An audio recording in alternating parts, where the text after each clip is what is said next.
Dina I'anatu Thalibin jilid 2 halaman 118.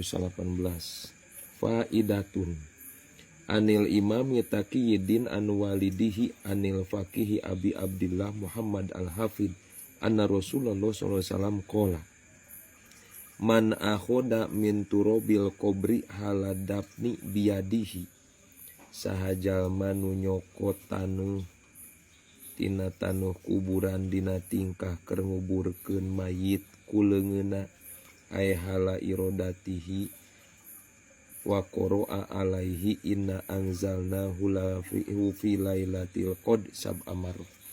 Jadi mun urang keur ngahadiran jalma nu dikurubkeun usahakeun di dinya nyokot tanuh kuburan bari diawurkeun bari maca urang teh al-qadar nu 7 wangsulan. Wa ja'alahu ma'al mayyit fi kafanihi aw qabrihi lam yu'adab al mayyitu fil qabri. Tuluy ngajadikeun si jalma teh kana taneuh sarta si mayit teh dina bungkusanana dina kapanna. Dialungkeun taneuh teh kana kapan atawa kana liang lahadna atawa kana naon we atawa keur ngurubkeunana atawa kana kuburanana, maka eta si mayit moal disiksa dina jero alam barzahna. Taya teh saatosna maca nu di sisi wa yundabu liman ala sapiril qabri tadi dia maca minha khalaqnakum wa fiha nu'idukum wa minha nukhrijukum tarotan ukhra.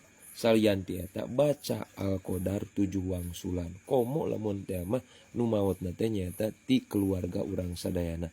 Mudah-mudahan urang sadayana maotna husnul khotimah.